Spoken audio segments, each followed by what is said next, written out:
Hello again. Welcome back to another Kingdom Builders Credit Repair, Credit and Financial Tips with me, Michelle Green. I am so excited that you are here. Make sure that you are subscribed to our YouTube channel at Kingdom Builders Credit Repair, and also make sure you are connected with us everywhere else at kb.michellegreen, for we are powered by the CTR Media Network. And I'm telling y'all, there are millions and billions of people that are watching right now. So we want to make sure that we get the word out. This is a new TV show. So we want to share with everybody so that they will understand how to handle their credit and how to handle their finances. All right. As some of you know, I've been doing finances and credit for over 30 plus years. So the reason why we decided to create this whole channel is because we know that people are concerned about their credit and about their finances. So today we're going to dive into the subject matter of student loan debt.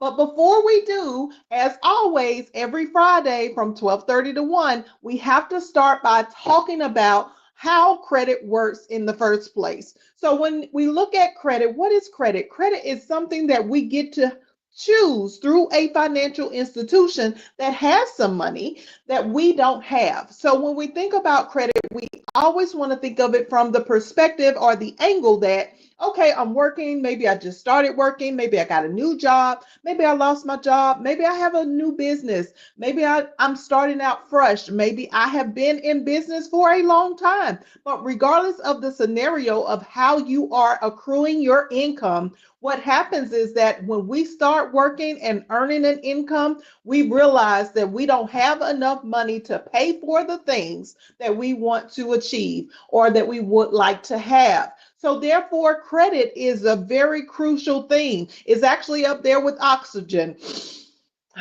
Y'all hear that? Inhale and exhale. That's where credit is on the status of our finances and our well-being in our portfolios. Okay, so we want to understand that it's not just something that, okay, well, we could or couldn't have. It's literally something that is clearly in the financial arena, something that we must have, and we must have a good credit score. So today we're going to talk about the student loans and how it affects your credit, and also to give you some tips that you can walk away from knowing and feeling more confident that you are in control of your credit as it pertains to the student loan debt. So as we talk about the student loans, I want us to think about, everybody wants to be educated in the world. Every single person in the world needs education because education gives us power. And when we have knowledge and understanding about something, there is a saying that what you don't know won't hurt you, but it actually will hurt you. And so what we want to establish with that is that understanding we have to be educated. We need to gain new knowledge as we're growing and learning, because whenever you decide that you're going to stop learning and growing, you don't have the opportunity to grow and expand and increase in your life. So we know that knowledge and education is very important. But I don't think that we really learn or understand it from a financial credit perspective. So when we look at it from a credit perspective, what we have to first understand is what kind of loans can we obtain. So when we are going through the process of going through the financial aid services, which is FAFSA, when we go through the federal financial aid services programs, we have to establish if we're even in a position to gain a student loan. So that's the first stage, is filling out the application for federal aid. So we go through that process, and sometimes we get approved, sometimes we don't get approved based on our credit score. And once we do get approved, or we have to get a co-signer, what we're saying is that we are indebted pretty much for life, because these are not your regular types of debt when it comes to student loan debt. Student loan debt is something that is established by the government in some way or another. So even if you have a service provider, which is the company that says that they will finance your educational loan through, let's say, Nelnet or Navient or Aidvantage, whomever it is, Sally Mae back in the day, but they've changed their name and they've moved forward. So no matter who the student loan service provider is that's going to finance your loans, what we have to understand is that when it comes to credit, every single student loan is in some way connected to the government. Now, that is really important for us to understand, because if we understand that every student loan that is connected to the government in some way or another is going to impact our credit for the lifetime of us being on this earth. That means that either you pay off the debt or either you be indebted for student loans pretty much forever. Now, there are some solutions that we have in our credit repair program for student loan debt. Definitely a way for us to learn how to manage our student loan debt. But today we want to talk about the effects of that student loan debt. So we want to dive into, first of all, the student loan impact that has happened pretty much in today's society and over the last 5 years. So over the last 5 years, we've been going through what we call a deferment, a forbearance, or some type of income-based repayment plan option. So I want to first break down the forgiveness debt. What does it mean for a student loan to be forgiven? So we get into this process of getting educated. We're going through the process of actually taking on a educational loan, right? And then what happens is the loan, every time that we go to school, every time that we go through a semester or a quarter, the student loan is going to kick out a certain amount for that particular semester or quarter on our credit reports. So even though you may think that, okay, I'm only being financed for the year, we're actually being financed for the quarter. And every time we have a new quarter or a new semester, there will be a new loan that will appear on our credit report. So let's just wrap our heads around that first, because we need to understand that when we are getting an education, when we are going to school and we are learning more and progressing in our jobs or progressing in our businesses, or just progressing in life. So we would have more information about how to do the different skills, gifts, and talents. Okay. We have to understand that that student loan is not just a lump sum on our credit reports. It is broken down basically in between the increments that we have gone to school. So you could go to school for 4 years and have 16 to 20 different loans showing up on your credit report. Ooh, oh my God, Michelle, that is overwhelming. I know. We see it all the time with our hundreds of thousands of clients that come through our organization all the time. So we understand the frustration of, or even the shock when you hear and you see for yourself that on your credit report, there are several different student loans that you didn't even know was happening while you were going to school. So let's just first establish that first entryway into student loan debt. It is not a lump sum of debt that is added to our credit after we graduate. It is a lump sum of debt that is added in increments, small increments, or sometimes large increments, depending on what school of choice that we are getting the education from. So that's why it is important for us, before we just jump into the student loan arena, that we decide on what we're going to school for, and making sure that what we choose to go to school for is something that we really are going to take serious and progress in eventually over time, to have either a job or a business in that arena. Not to just go to school and decide that we're going to pay hundreds of thousands of dollars, because I'm telling you right now, what we see on the credit report is an average of about $250,000 of each person that goes to school to get an education in student loan debt. That is a significantly a large amount of money. That is so big. That's so huge. So I want you to understand that this game of getting an education is not something that you should take lightly. It should be as important as you would think about going to purchase a home. You wouldn't just go out there and purchase a home just because somebody else decided that they wanted to purchase a home, right? So why in the world would you decide that you would start to get an education that could cost you anywhere from $250,000 all the way up to even millions of dollars on your credit report? Why would you decide that you would do that in relation to being able to, just decide, okay, well, I'm just going to go to school and I'm just going to pay this money for my kid or for myself, or for a parent even?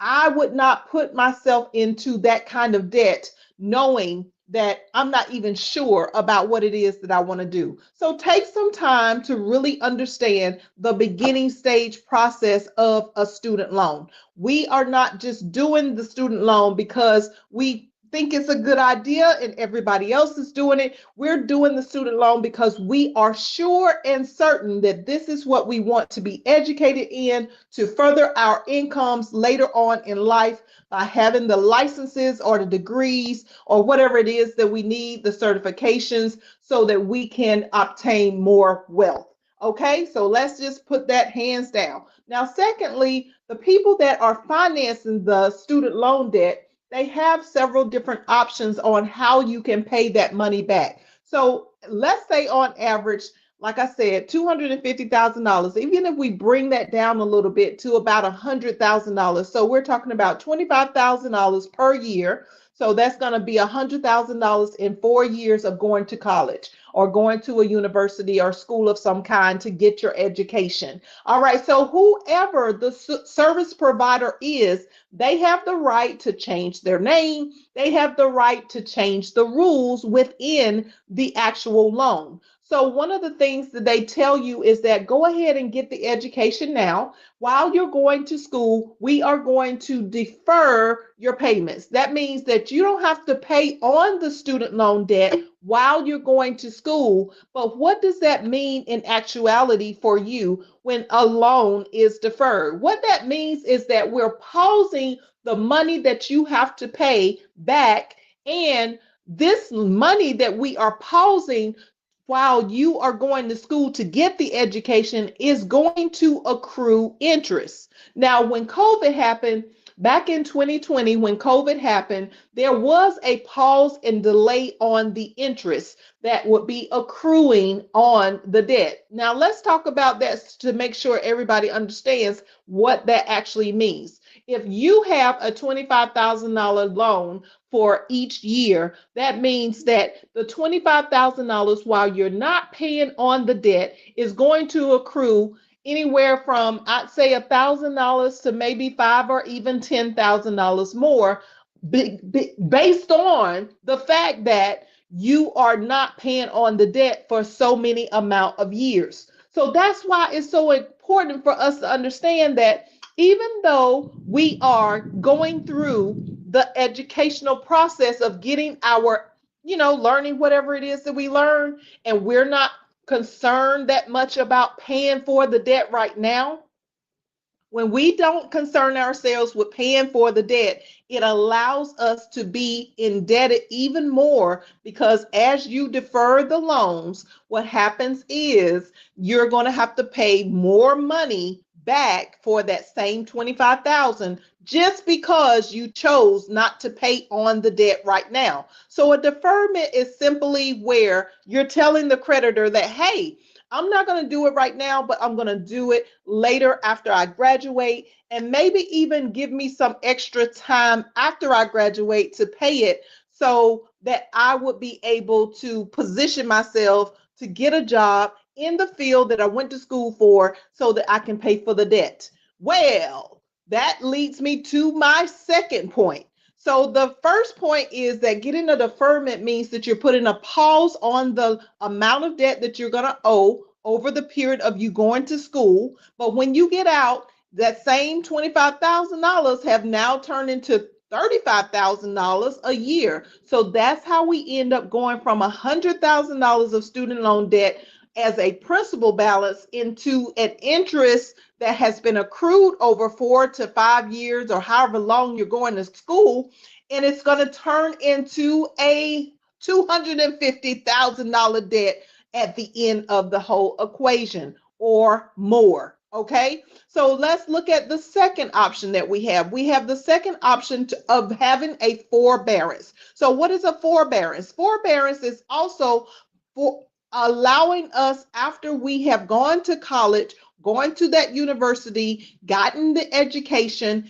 and we are deciding that, okay, now the student loan service provider is telling us that, hey, we got to pay on the student loans because we've already deferred it for 4 years, 6 years, 8 years, or however long we've been going to school.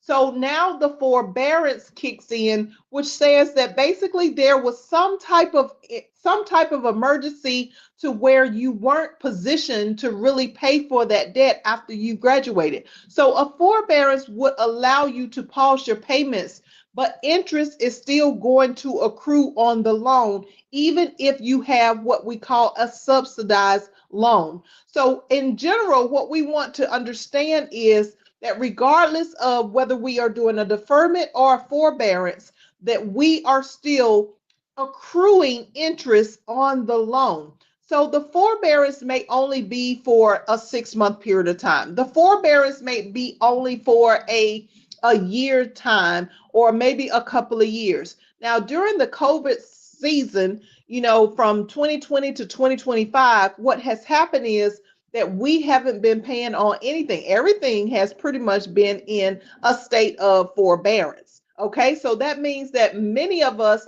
didn't know when we were supposed to pay on our student loan debt because there was no information really relayed to us other than from the service provider, and your service provider may have changed from one company to another. So I don't want us to get caught up into that mindset either of assuming that just because one company took over the loan from the previous company, that now we don't owe the student loan debt. That is a lie.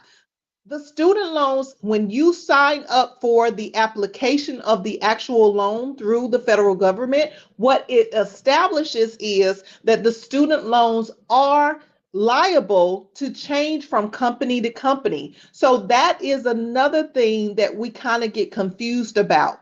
But back to the student loans. After we have graduated, now our loans are in forbearance. So from 2020 to 2025, the government has been coming up with all of these different solutions of being able to forgive our student loan debt. Well, I want to just stop right here and add to the equation of the student loan debt that there are different types of forgiveness options.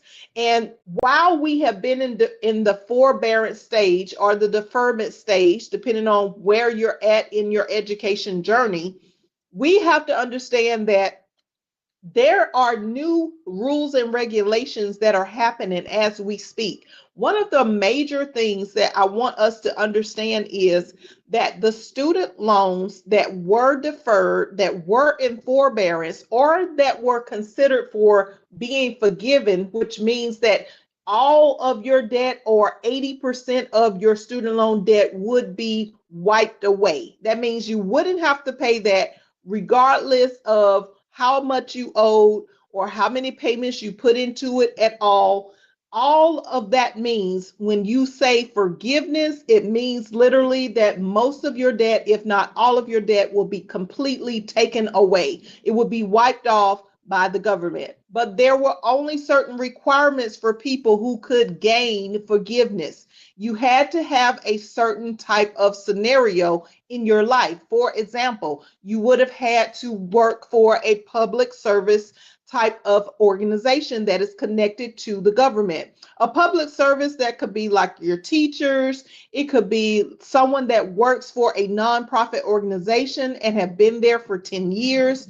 It could be someone who is disabled. It could be someone who went to the military and now they are retired from the military. It could be different scenarios of why you would receive the forgiveness. But the issue right now that we are facing is that the forgiveness delay is coming to an end. So in other words, the forbearance, the deferment, and the forgiveness options as of May the 5th, y'all are hearing me, of 2025, there will no longer be any delays on waiting to see if your student loan debt is forgiven.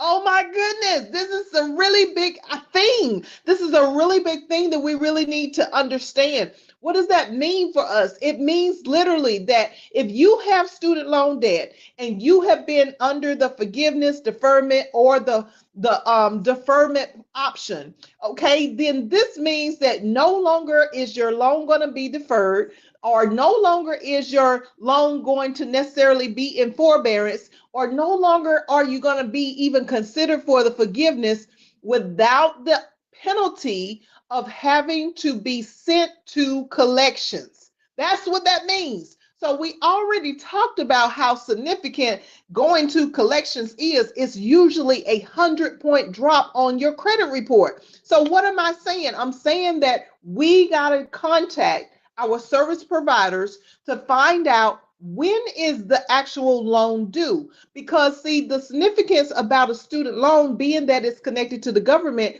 there is no way for you to get around that without your wages being garnished, without them taking your social security check, without them deciding that if you are a business owner, putting you under some type of lien or some type of judgment. And those are things that we call public records that will affect your personal credit. So you definitely don't want to be in the position to where you are waiting around trying to allow someone like a service provider to just randomly contact you about the debt that you have accrued for your education.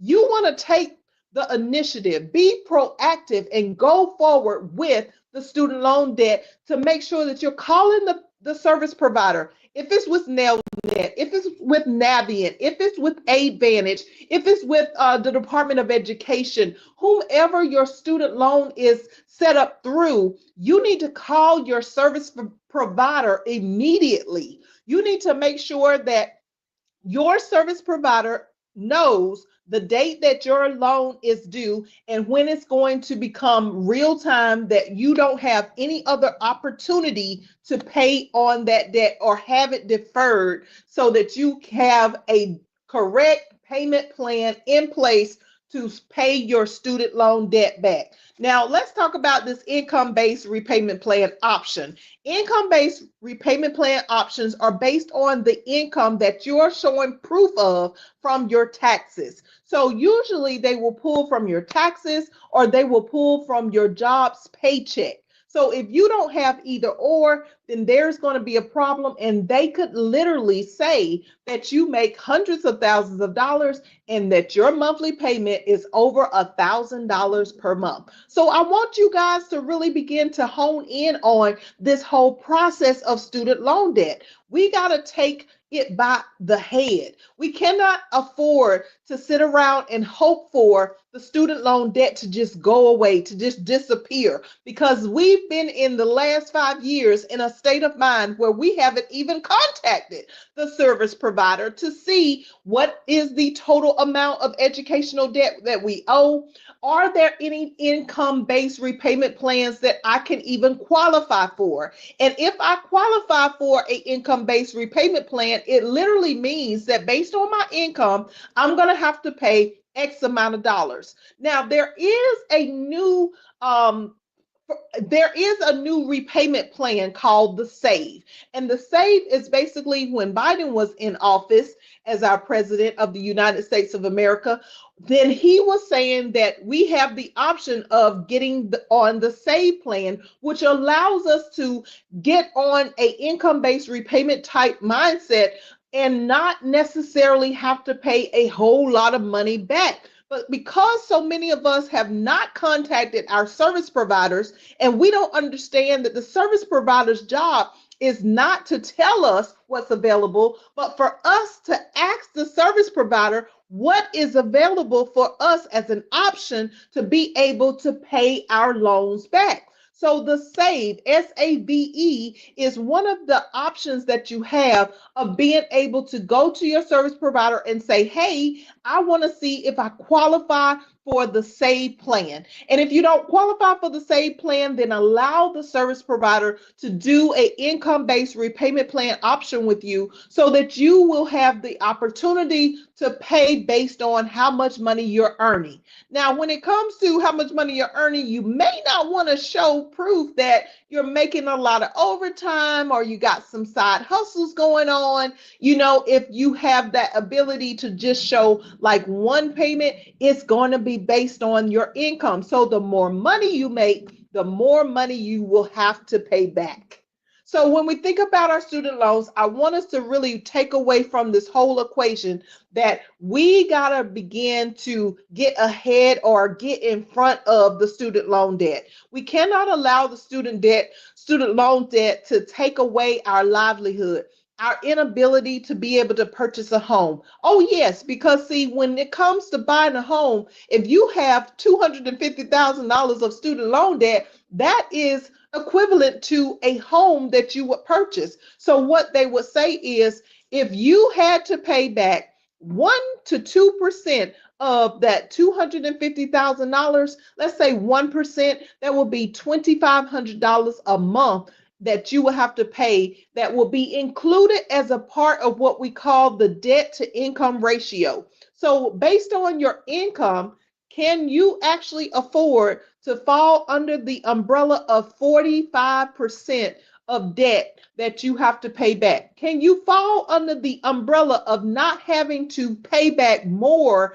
than 45% of your income to debtors? So when it comes to you being able to purchase a home, please understand that you may be putting yourself in a really big pickle. You might be putting yourself in a situation to where you would not have the ability to purchase a home simply because you have too much student loan debt, because they are going to look at the total amount of student loan debt that you owe for all of those times that you had a quarter or a semester that was accrued on your student loan. So as a solution to the multiple student loans that occur on your credit based on your quarter or semester, please make sure that you consolidate the loans into one lump sum so that therefore it's just one loan that is accruing one interest rate instead of multiple loans that are accruing several different interest rates. That's right.